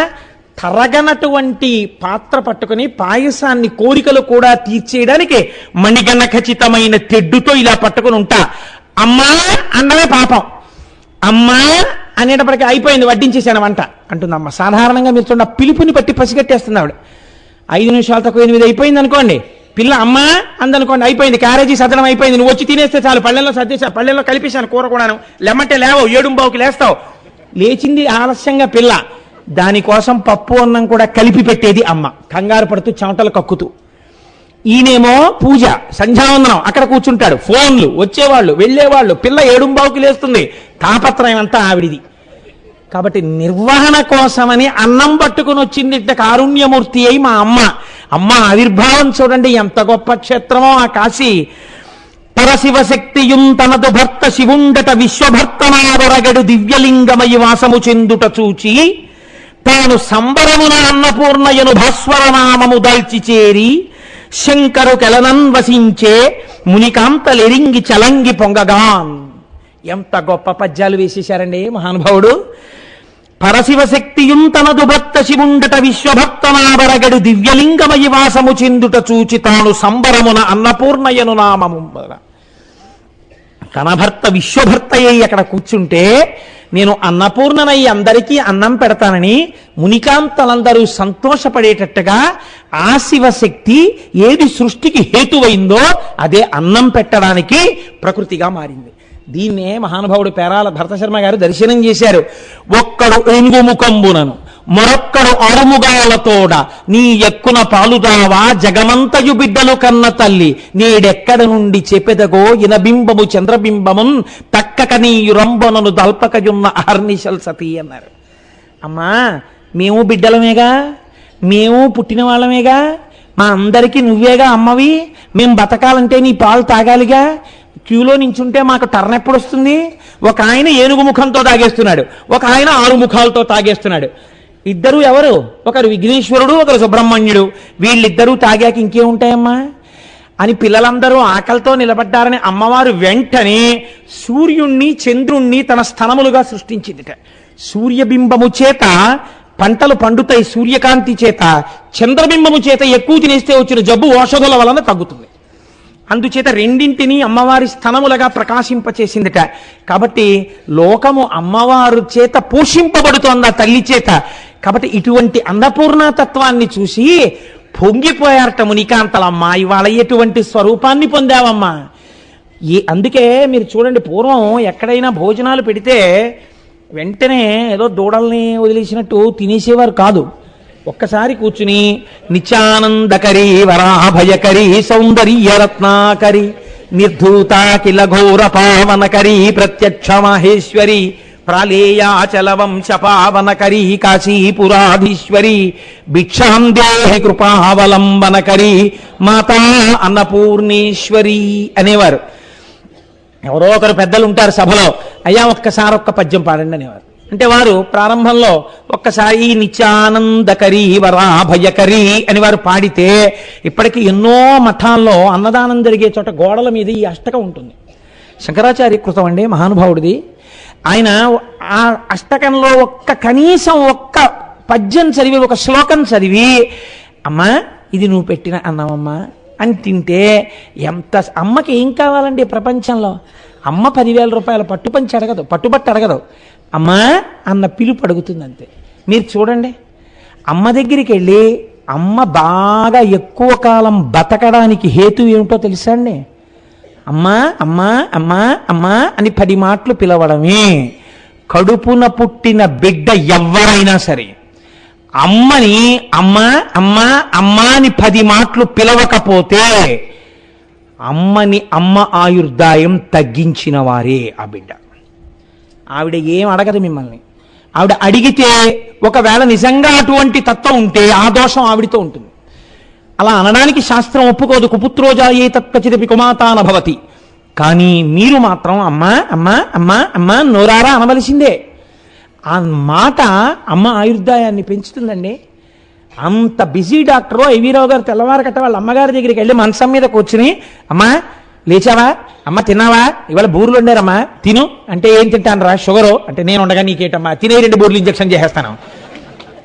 రావు గారి మాటలకి బతికారు వాళ్ళ అమ్మగారు చాలా కాలం. అది సంస్కారం అంటే. కాబట్టి అమ్మా అని అనగలగాలి.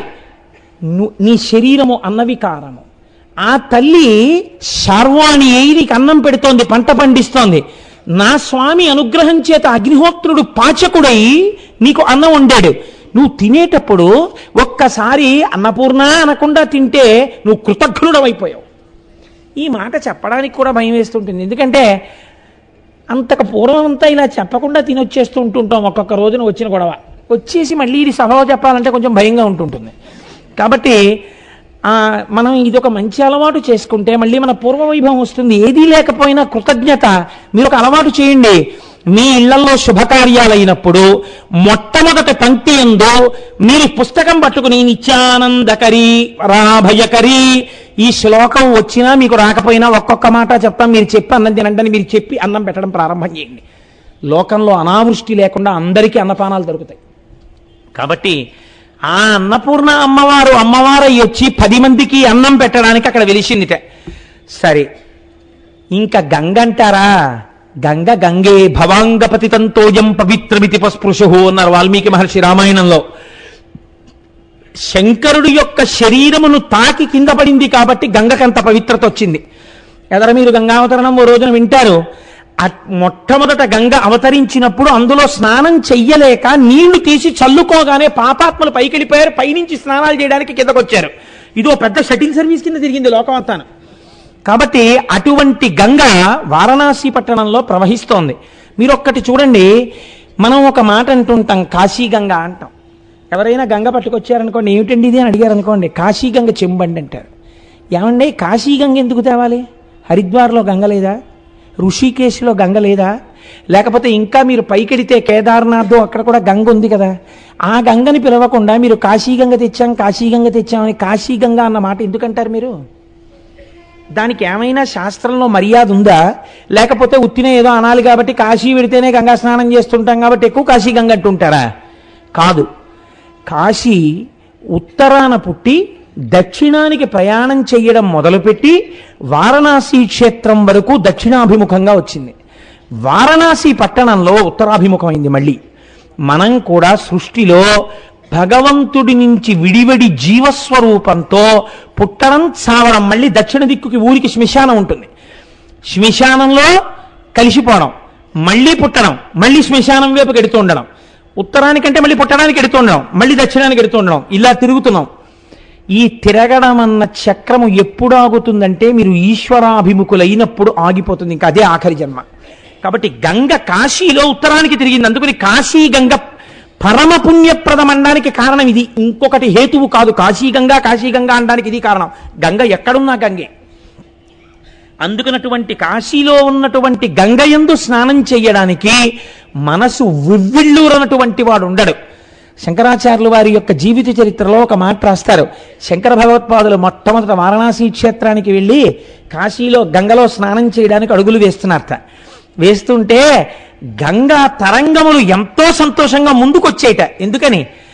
ఆనాడు ఎవరు తల మీద పట్టి ఇంత పవిత్రం నన్ను చేసి లోకము యొక్క పాపములు కడగడానికి కావలసిన శక్తిని కటాక్షించాడో వాడిప్పుడు లోకమునకు మర్యాద నేర్పడం కోసమని చెప్పి నివృత్తి మార్గాన్ని ఉపదేశం చెయ్యడం కోసమని ఒక గురువుగా వచ్చి వాడే నా యందు స్నానానికి వస్తున్నాడని పొంగిపోయింది ఆ రోజున గంగా తరంగాలు. అటువంటి గంగ చంద్రశేఖరులు ఎన్ని మాటలు స్నానం చేశారో, ఎంతమంది యతులు చేస్తారో, ఎంతమంది సన్యాసులు చేస్తారో, ఎంతమంది పండితులు చేస్తున్నారో, ఎంతమంది మహాపురుషులు చేస్తున్నారో అటువంటి గంగయందు మనం కూడా స్నానం చెయ్యగలగడం జీవితంలో అదృష్టహేతు. ఆ గంగ గురించి ఒక మాట చెప్తారు. కాశీ గంగ గురించి ఉవ్విళ్ళూరి కాశీలో గంగా స్నానానికి వెళ్ళాలి అనుకుని వెళ్ళలేక జీవితంలో వెళ్ళడానికి మార్గం దొరకక ఇక వెళ్ళలేనన్న స్థితి వచ్చేసినటువంటి వాడు కన్నుల నీరు కారుతుండగా అయ్యో గంగా స్నానానికి వెళ్ళలేకపోయానని ఆ గంగా స్నానంబునకే గంగా లేని మనుజుడెంత యుధమితో ఓ గంగా గంగాయని సాగంగా బాయగలడు సర్వాఘములన్. కాశీ గంగకి శక్తి ఉంది. నేను కాశీ వెళ్ళలేకపోయాను, విశ్వేశ్వరుణ్ణి చూడలేకపోయాను, కాశీలో గంగలో స్నానం చెయ్యలేకపోయాను అని బెంగ పెట్టుకుని అదే పనిగా అయ్యో అయిపోతోంది ఆయుర్దాయం, నేను వెళ్ళలేకపోయానని ఆ గంగా స్నానంబునకే గంగా లేని మనుజుడెంతయు దమితో బాధతో ఓ గంగా గంగాయని సాగంగా, మనిషి సాగిపోవడం అంటే విపరీతమైన కోరికతో గంగా గంగా గంగా గంగా అని మనసులో పరితపించిన వాడికిట బాయగలడు సర్వాఘములన్. అలా పరితపించిన వాడు గంగలో స్నానం చేసినటువంటి ఫలితాన్ని ఇచ్చి పాపాలు తీసేస్తారట. ఇది గంగ గొప్పతనం, కాశీ గంగది. మీరు వెళ్ళి స్నానం చెయ్యక్కర్లేదు, ఒంట్లో ఓపికుండి కూడా ఈ శ్లోకం చెప్పమని కాదు. ఏ కారణం చేతనో కాశీ వెళ్ళలేకపోయి ఇక ఈ శరీరముతో నేను కాశీ వెళ్ళలేననేటటువంటి స్థితి అనుకోకుండా ఏర్పడిపోతే అలా పరితపించిన వాడికి గంగా స్నాన ఫలితం ఇచ్చి పాపాలు తీస్తారన్నారు. మీకు ఇంకో చిత్రం తెలుసా అండి? పోతన గారు భాగవతంలో చెప్పారు. పరీక్షిత్ గంగా ఆ ఒడ్డున ప్రాయోపవేశం చేసినప్పుడు గంగ దగ్గరికి వెళ్ళి ఇలా నిలబడగానే, అమ్మా గంగా స్నానానికి వచ్చానమ్మా అంటే చాలట, అమ్మా నీలో మునక వేద్దామని వచ్చానమ్మా అంటేట, అమ్మా అని పిలిచిన నరు పొమ్మా అని ముక్తి కడకు బుత్తువట. లిమ్మా నీ రూపముతో రమ్మా నాకెదురంగ గంగ రమ్యతరంగా అంటారు పోతన గారు. నాకు ఎంత ఇష్టమో ఈ పద్యం అంటే. నిజంగా పరీక్షిత్ అంటాడు ప్రాయోపవేశం చేసే ముందు, అమ్మా అని పిలిచిన నరు పొమ్మా అని ముక్తి కడకు బుత్తువట. ఆ గంగ దగ్గరికి వెళ్ళి అందుకే గంగమ్మ గంగమ్మ అంటారు. మీరు చూడండి, కృష్ణమ్మ, గోదావరమ్మ, నర్మదమ్మ అలా అనం సాధారణంగా. గంగమ్మ గంగమ్మ అంటాం. గంగమ్మ వచ్చిందండి, గంగమ్మ ముంచెత్తిందండి అంటాం. సీతాదేవి అంతటిది గంగానది దాటే ముందు మొక్కుకుంది అట్నుంచి క్షేమంగా తిరిగి వచ్చాక కళ్ళు కడవలు ఇస్తానని. కాబట్టి ఆ గంగమ్మ అమ్మ అమ్మ అంటాం, గంగకి చెల్లింది. పాపం అమ్మ భరించాలి, గంగ భరించాలన్నారు. కాబట్టి ఆ గంగ ఉన్నదే, అమ్మా అని పిలిచిన నరు ఎంతటి పాపాత్ముడైనా సరేట నమ్మి, అమ్మా నువ్వు నన్ను రక్షించగలవమ్మా అని అమ్మా అంటే చాలట, పొమ్మా అని ముక్తి కడకు బుత్తువట. పో అని ముక్తి ఇచ్చేస్తున్నది, పాపాలు తీసేస్తుంది స్నానం చేస్తే. ఏమిటి హాయిగా ఇలా మునకేస్తే చాలు, తీసి అవతల పారేస్తుందట పాపాలన్నీ. ఎంత తొందరగా ఏప్రిల్ వచ్చేస్తుందో ఆనంది నాకు వెళ్ళిపోవాలా కాశీ అని. కాబట్టి అమ్మా అని పిలిచిన నరు పొమ్మా అని ముక్తి కడకు బుత్తువట. లిమ్మా నీ రూపముతో రమ్మా నాకెదురంగ గంగ రమ్యతరంగా. అమ్మా ఒక్కసారి ధవళ వస్త్రధారివై సాకారముగా నాకు ఒక్కసారి కనపడమ్మా అంటాడు పరీక్షిత్.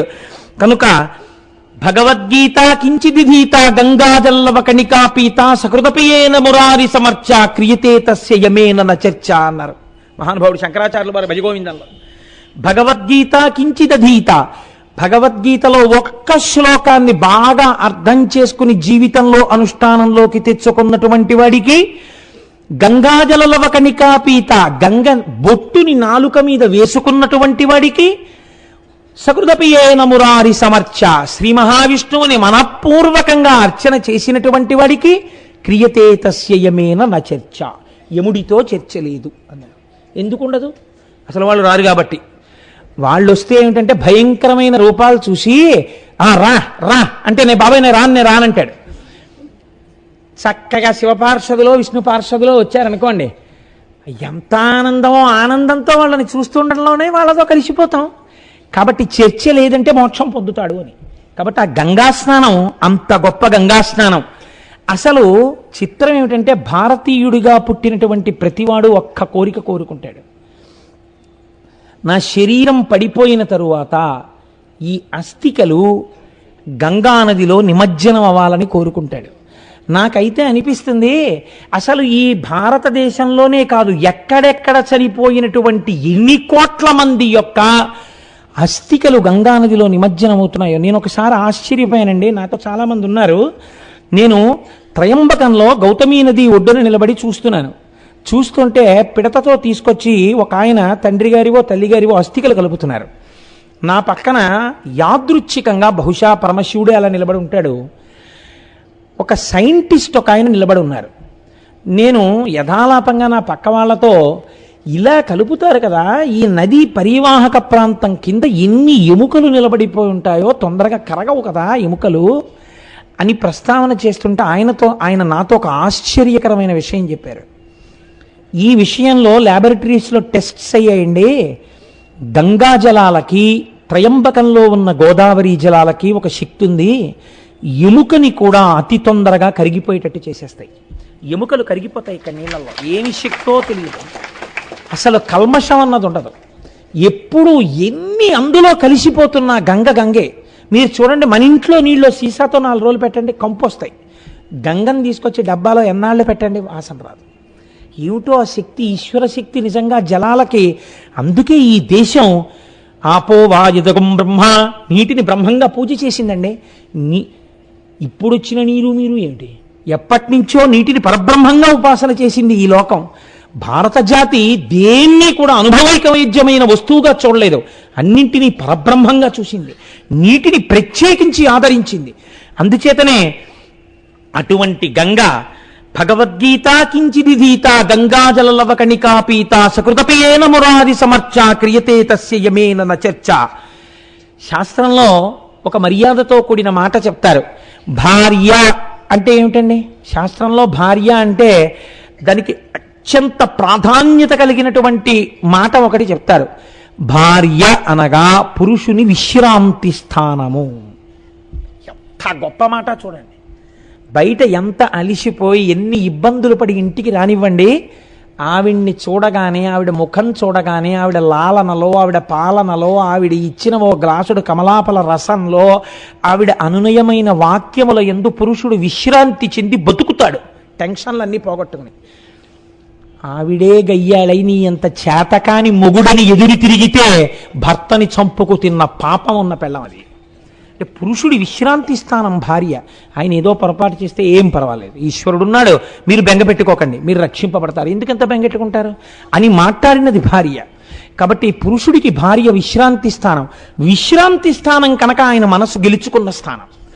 భార్య అంటే పురుషుడి యొక్క అనురాగ స్థానం. ఆయన అనురాగం అంతా ఎక్కడుంటుందంటే ఆవిడ యందు మాత్రమే ఉంటుంది. నివర్తయ మనోమర్త స్వజనే క్రియతామనః అంటుంది సీతమ్మ. అనురాగమన్నది మనసులోంచి ఉద్దుగము కాగానే భార్య జ్ఞాపకానికి రావాలి. అనురాగ స్థానము భార్య.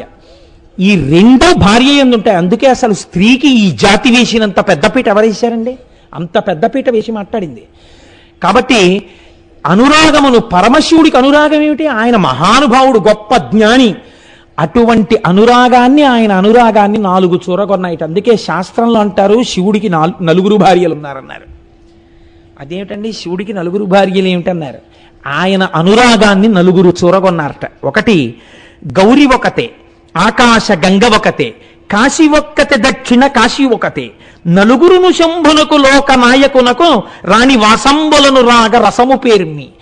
రాగరసం చేత, అనురాగం చేత, ప్రేమ చేత, ఆయన యొక్క హృదయాన్ని చూరగొనడం చేత ఈ 4 భార్యాస్థానాన్ని పొందారట. ఎవరు? గౌరి ఒక్కతే. ఆ అమ్మ పేరు చెప్పకపోతే ఇంకేమైనా ఉందా? ముందు గౌరీదేవి. మీరు విందురు గాని ఎదరా ఎందుకు అసలు గౌరీనామం వచ్చిందో, పెళ్లిళ్లలో గౌరీ తపస్సు ఎందుకు చేస్తారో చెప్తాను, విందురు గాని. గౌరి ఒక్కతే, ఆకాశ గంగ ఒకతే. పక్కన ప్రవహిస్తున్నటువంటి ఆ గంగ అంటే శంకరుడికి అంత ఇష్టంట. కాశీ ఒక్కతే, తన చేత నిర్మింపబడిన కాశీపట్టణం అంటే ఆయనకు అంత ఇష్టంట. అందుకే వ్యాసుణ్ణి శపించాడు.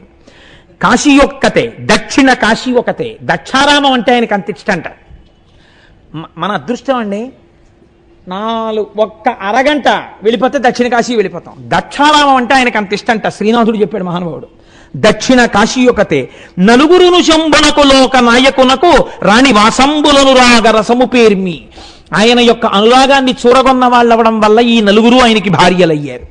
మీరు చూడండి, ఇందులో ఒక గమ్మత్తు ఉంటుంది. వ్యాసుడు మహాజ్ఞాని, వేద విభాగం చేశాడు, 18 పురాణములను ఇచ్చాడు. కాశీ మోక్షపురి.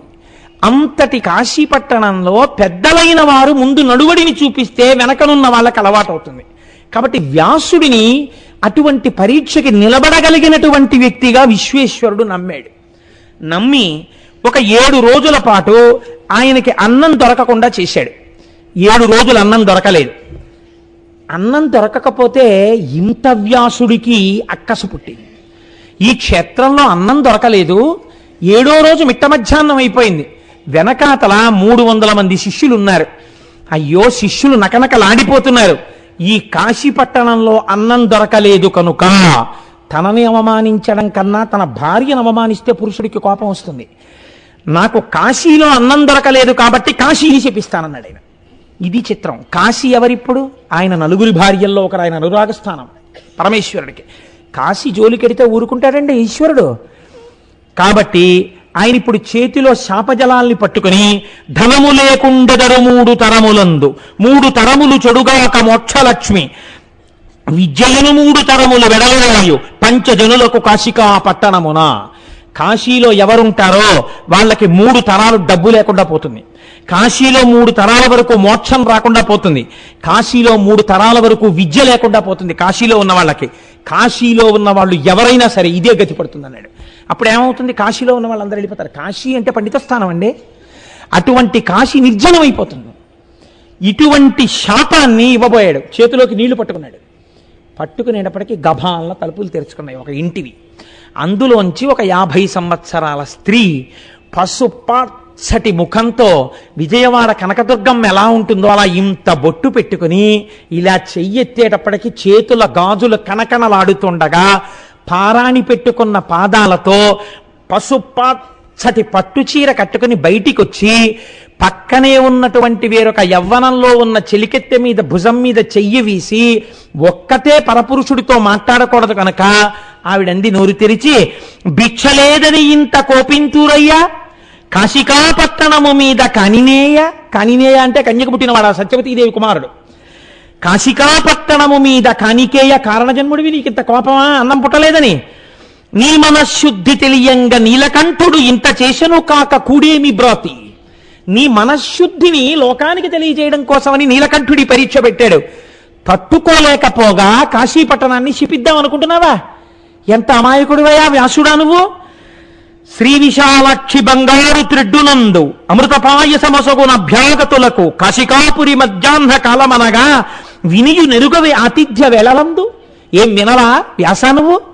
మధ్యాహ్నం అయ్యేటప్పటికి కాశికాపట్టణంలో ఉన్నటువంటి ప్రతివాడికి విశాలాక్షి అయి ఇంతంత కళ్ళతో పిల్లలు అన్నంతో ఉన్న ఆకలితో ఉన్నారేమో అని చూడ్డానికి వచ్చింది అన్నపూర్ణ. ఇక్కడ పెద్ద పెద్ద కళ్ళతో చూసి బంగారు తెడ్డుతో అన్నం పెడుతోంది మధ్యాహ్నం.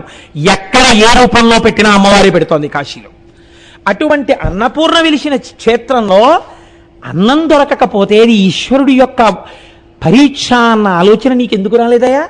కాశీని శపిద్దాం అనుకున్నావా? బుభుక్షిత కిన్న కరోతి పాపం. ఆకలితో ఉన్నవాడు ఏ పాపమైనా చేసేస్తాడనడానికి నువ్వే ఉదాహరణయా వ్యాస. కాశీపై కోపగింపక కాదు నీకు, ఎంత కోపించునో ఇంత కిందుమౌళి, విప్రణవుగాన నేరము వెతుకతగదు, భిక్షకొని రమ్ము మాటలు పెక్కులేలా. బ్రాహ్మణుడవయ్యా, నీ మీద నేను నిందారోపణ చేసి నువ్వు చేసింది మంచా చెడా చర్చ చేయకూడదు. దా లోపలికి. ఇటు అన్నం లేదని కదా నువ్వు ఇంత బాధపడిపోతున్నావు? వెళ్ళు, ఒక్కసారి గంగానది ఒడ్డుకి వెళ్ళి స్నానం చేసేసి మధ్యాహ్న కాలంలో చెయ్యవలసిన సంధ్యావందనం చేసి శివలింగానికి అభిషేకం చేసుకుని మీ శిష్యులతో రా, అన్నం పెడతాను అంది. ఏమిటి ఇంత మంచి ధీటిగా చెప్తోంది ఈవిడ, అన్నం పెడతానని ఇంతమంది శిష్యులతో? పెడుతుందా అనుమానపడ్డారు ఆయన. సరే, ఇన్నాళ్ళకి పెడతానన్న మనిషి దొరికింది. వెళ్ళాడు, గంగా స్నానం చేశాడు, సంధ్యావందనం చేసుకున్నాడు, అభిషేకం చేసుకున్నాడు, తిరిగి వచ్చాడు. శిష్యులతో కలిసి వచ్చాడు. లోపలికి రమ్మంది ఆవిడ. అందరూ వచ్చి కూర్చున్నారు. పాత్రలు పెట్టారు. అన్ని పాత్రలు పెట్టేశారు. పరిసేచనానికి నీ చేతిలో ఔపోసన నీళ్లు పోసేస్తున్నారు. ఎక్కడా పొగలేదు, మంచి పోపులు పెడుతున్న సువాసనం లేదు, వడ్డించడానికి గుండిగలు కదుపుతున్నటువంటి చప్పుడు లేదు, కూరలు అవి కదుపుతున్న గరిటెల తప్పుళ్ళు లేవు, ఓ పచ్చళ్ళలో పోపెట్టిన వాసన లేదు. మహానుభావుడు ఎంత దర్శనం చేశాడో శ్రీనాథ మహాకవి. వండిన చొప్పును పొగపు వాసనయున్ పొగపారు చందమున్ భాంత సమృద్ధి సంపదయు పాక విభూతియు సర్వమంగళం. ఏమిటా? ఓ గిన్నెల చప్పుడు లేదు, ఓ పచ్చడికి పోపు వాసన లేదు, ఓ కూర వాసన లేదు. అండజయాన రిత్తప్రియమాడెను. అండజయాన అంటే హంస నడకలగలిగినటువంటి తల్లి రిత్తప్రియమాడెను. అబద్ధం చెప్పింది మనకి. ఏం లేదు ఇంట్లో పెట్టడానికి. ఇలా అంటోందేంటి? నేడును భోజనంబు లేకుండుట కాననయ్యే. ఇవాళ కూడా మనకి భోజనం లేదు, ఆకులే ఉంటాయంతే అనుకున్నాడు. అసితోత్పల గంధియు ఏమి మాయయో. ఈ నల్ల కలువ లాంటి కళ్ళున్నటువంటి ఈవిడ ఎందుకు ఇలాంటి పని చేసిందో మనకి అనుకున్నాడు. అంతే. ఇలా ఔపోసన నీళ్లు చేతిలో పట్టుకున్నారంటే ఆముత్తైదువ యాజ్ఞ విప్ర నికరం వాపోషణం బెత్తినం సామర్థ్యం బది ఎట్టిదో నిఖిలమన్ సంపూర్ణమై పత్ర పాత్రీ మధ్యంబున పిండి వంటకములున్ దివ్యాన్నముల్ షడ్ర సామాగ్రి రుచి మత్పదార్థ చేయముల్ సంధిల్లె నొక్కుమ్మడిన్. ఇలా పట్టుకునేటప్పటికీ అరిటాకు నల్లగా మత్సపడేటట్టు పొగలు కక్కుతున్న తెల్లటి అన్నం, కూరలు, పచ్చళ్ళు, పిండి వంటలు, నోటితో నాకేటటువంటి పదార్థాలు, తాగే పదార్థాలు, భక్ష్య భోజ్య లేఖ్య చోష్యములు అన్నిటితో కూడా పైన నెయ్యి అధికారం చేయబడినటువంటి ఇన్ని పదార్థాలతో విస్తరి కనపడింది. అమ్మయ్యా, ఎంత చిత్రమయ్యా, ఏమిటివిడా అలా నిలబడి ఓ నవ్వు నవ్విందంటే అందరి విస్తరణలోకే అన్నాలు వచ్చేసాయి. ఏమీ ఆశ్చర్యం అనుకుని తింటున్నారట. కానీ అనుకున్నారు ఏమిటి, మారు పట్టరారేమిటి, పప్పు పట్టరావాలి కదా, అయ్యా ఇంకొంచెం పప్పు వేసుకుంటారా అనాలి కదా అనుకుని ఇలా పప్పు కలుపుకుంటూ అక్కడ అనుకున్నట్ట, ఇంకొక ఇంత పప్పు ఉంటే బాగుండు, ఇలా తలెత్తి చూద్దామంటే ఎవరు వడ్డించేవాళ్ళు కనపట్టలేదు అనుకున్నట్ట. ఎవ్వడే పదార్థం ఇంతేని చింతించు అతనికా పదార్థం అంత కలిగి అరిటియాకు మీద అవతారమై ఉండు ఇట్టి మహిమ చూడమెన్నడేని. అంత పప్పు వచ్చేసేదిట. ఇలా పప్పులా కలుపుకుంటూ ఇంకొంచెం నెయ్యి ఉంటే బాగుండు, కమ్మని నెయ్యి వచ్చేసేది, కలిపేసుకుని తినేసేవాడు. కూర ఇలా కలుపుకుని అబ్బా ఎంత బాగుంది అరటికాయ ఆవపెట్టిన కూర, ఇంకొక మొక్కుంటే బాగుండు అనేటప్పటికి ఇంకో ఇంత ఆవతో అరటికాయ కూర వచ్చేది, అది కలిపేసుకునేవట. ఎవడు ఎంతంత తిందామనుకుంటే అంతంత వచ్చింది. అంటే ఏంటి, మీకు ఏమిటి అర్థమవుతోంది దీన్ని బట్టి? వడ్డించిన విస్తట్లో ఆకరణ పదార్థం ఉండిపోకూడదు. ఎవడు ఎంత తినాలని అనుకున్నాడో అంత పదార్థం వచ్చింది, కాబట్టి ఆకరణ విస్తళ్లలో అన్ని పదార్థాలు అయిపోయి. మా గురువుగారు విస్తట్లో భోంచేస్తే మా ఆవిడ ఇప్పటికీ అంటుంటుంది, గురువుగారు భోజనం చేసినట్టు ఎవరు చెయ్యగలరు అని. వేసిన ఆకు ఎలా ఉంటుందో మా గురువుగారి భోజనం అయిపోయినాకు అలాగే ఉంటుంది. కాబట్టి అంత అందంగా తినగలగాల. అది ఈశ్వరోపాసన చేసిన వాడి భోజనం కూడా అలా ఉంటుంది. దేవతార్చన కదండి అది. కాబట్టి ఎవ్వడే పదార్థం ఇంతేని చింతించు అతనికా పదార్థం అంత కలిగి అరిటియాకు మీద అవతారమయ్యుండు ఇట్టి మహిమ చూడమెన్నడేని. ఎక్కడన్నా చూశామయ్యా ఇలాంటి మహిమ? చక్కగా తినేశారు, ఉత్తరాపోసం పట్టేశారు, చేతులు కడిగేసుకున్నారు, సంతోషంగా వెళ్ళి ఇదిగో ఇక్కడ విశ్రాంతి మంటపంలో అందరూ హాయిగా కూర్చోండి, భక్తాయాసంతో ఉన్నారు కదా అంది. శిష్యులతో కలిసి వ్యాసుడు కూర్చున్నాడు. ఆవిడ అన్నపూర్ణ. ఇప్పుడు ఆవిడ భర్తతో కలిసి వచ్చింది. చూడండి అమ్మవారి అనుగ్రహం ఇది. ముందు శివుడికి తెలిస్తే శాపం పెడతాడు కాశీ వదిలిపోమ్మని. ఆకలితో బిడ్డ వెళ్ళిపోతాడేమో అని ముందు అన్నం పెట్టేసి శంకరుణ్ణి తీసుకొచ్చింది. శివా విశ్వస్య భేషజీ అండ్ అందుకే రుద్రం లోకాన్ని బతికించడానికి ఆవిడ హేతువు మా అమ్మ. కనుక ఇప్పుడు చంద్రబింబానన చంద్రరేఖామౌళి నీలకొంతల భార నిగలగలుడు ధవలాయతేచ్చన ధవలాకిలాంగుండు మదన సంజీవని మదనహరుడు నాగేంద్ర నిభయాన నాగకుండలధారి భువనమోహన గాత్ర భువనకర్త గిరిరాజ కన్యక గిరిరాజ నిలయుండు సర్వాంగ సుందరి సర్వగురుడు గౌరి శ్రీ విశ్వనాథుండు కనక పాదుకలు మెట్టి చట్టలు పట్టికొనుచు ఏగుదించిరి మొయ్యార మెసగ మెసగ విహరణ క్రియమాయన్న వేదికపుడు. వీళ్ళు ఎక్కడ విశ్రాంతి తీసుకుంటున్నారో అక్కడికి పార్వతీ పరమేశ్వరులు ఇలా భుజాలు తగులుతూ చేతులు పట్టుకొని వచ్చారట. తెల్లటి చేతిలో ఎర్రటి చేతి వేళ్లు కలిసి వచ్చారు. వస్తే నిజంగా శ్రీనాథుడు దర్శనం చేశాడు. చంద్రబింబానన చంద్రరేఖామౌళి నీలకొంతల భార నిగలగల్లుడు. ఒక ఆవిడ చంద్రబింబానన చంద్రుడి వంటి ముఖం ఉంది, పక్కనున్నాయన చంద్రరేఖామౌళి చంద్రుడిని ఆభరణంగా పెట్టుకున్నవాడు.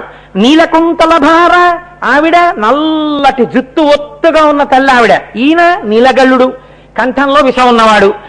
ధవలాయతేక్షణ కళ్ళలో ఎరుపు జీర తెలియకుండా తెల్లటి చూపులు చూసేటటువంటి తల్లి ఆవిడ.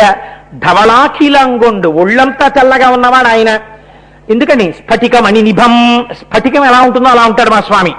మదన సంజీవని ఆయనేమో మన్మధుణ్ణి చంపేసినవాడు. మదన సంజీవని ఆవిడేమో మన్మధుణ్ణి బతికించింది, ఈయనేమో మదనహరుడు, ఈయన మన్మధుణ్ణి చంపేసినవాడు.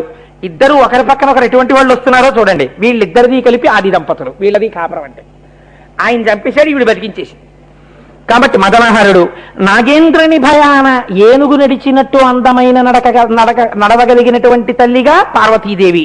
నాగకుండలధారి పావుల్ని కుండలాలుగా పెట్టుకున్నటువంటి శంకరుడు.